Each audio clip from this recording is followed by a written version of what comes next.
Për shpejtimi i rishikimit të buxhetit për vitin 2026, i propozuar nga lëvizja vetëvendosje, nuk u votua nga opozita që sipas tyre procedurat ishin të ngutura.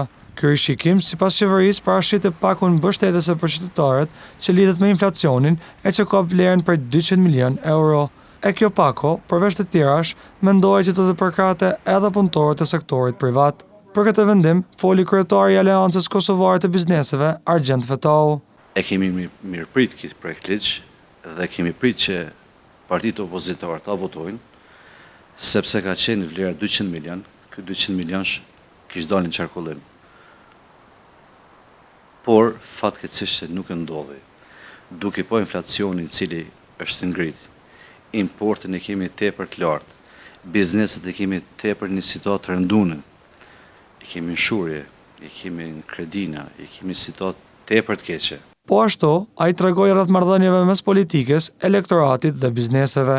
Këto janë çështje politike, po qytetarët, bizneset janë ata të cilët i kanë votu, qoftë pozitë, qoftë opozitë. Nuk mund bim prej e politikave një situatë cilën gjendemi si qytetar po si biznese. Kjo situatë rëndohet edhe më tepër për shkak të shpërndarjes së kuvendit dhe qeveria në detyrë ka funksione të kufizuara, gjë që ja pamundson marrjen e vendimeve për të përkrahur bizneset dhe kategoritë e tjera të prekura nga inflacioni.